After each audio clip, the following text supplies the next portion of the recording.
What's up, AP Gov people? We have video 36 for you. This one is on the structure of the judicial system.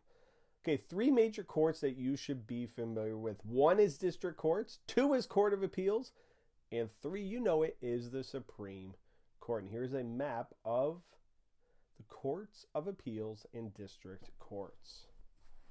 Okay, district courts. There are 94, including territories, 89 in the 50 states. You have one in D.C. and one for Puerto Rico, and the rest are in those territories. There's at least one per state, and each court has an attorney appointed by the president. These attorneys must be confirmed by the Senate. So oftentimes you'll see when a new president comes into power, you will see brand new attorneys for each of these district courts. Most federal cases are heard here, and overwhelmingly 80% of all federal cases are heard here. And these courts are what's known as original jurisdiction. That means that there are no appeals. This is the original place it is heard. So they do not hear appeals here because this is the start of a court case in the federal system.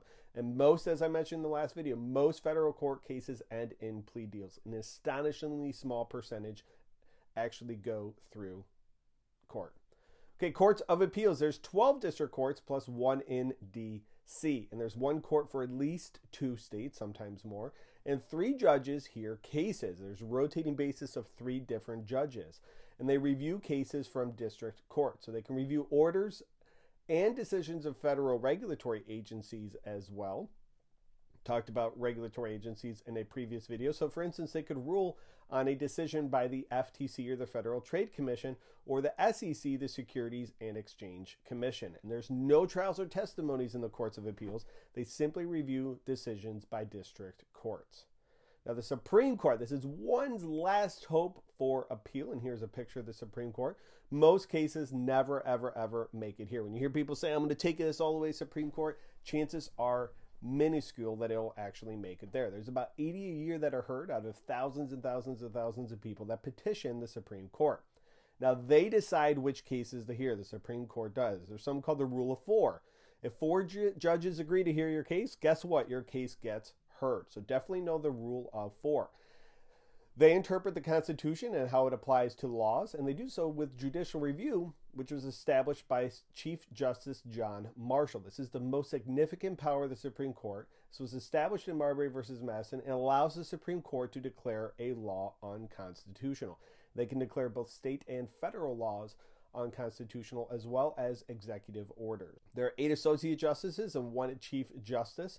And here is the most recent picture, although Justice Scalia here, his seat has not been filled. He passed away in 2016, so his seat, as of this recording, is vacant. So there's 8 justices currently, and that includes Chief Justice John Roberts. Justices are nominated by the president, and they must be approved by the Senate, and they can hear cases from states, not just federal cases, but state cases as well. And that's almost only after the state's appeal process is exhausted. So if in your state you follow through with the appeal process, usually ending in a state Supreme Court, then the Supreme Court could intervene if they choose.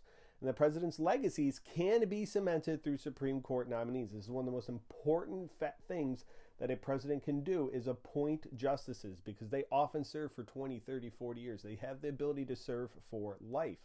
So their decisions, their philosophies will impact the country for many years to come. For some test tips, multiple choice, know the role of each court. Definitely know the rule of four. It's not on there, but please make sure you know the rule of four. And free response, checks and balances in the Supreme Court, how judges are appointed. We'll get more into that in the next video, but keep that in mind. And I look forward to seeing you back here for video number 37, selecting judges. Here's Neil Gorsuch. He's the current one up for that Justice Scalia's vacancy. We'll talk about him in the next video. Thank you guys for watching. Best of luck and have a good day.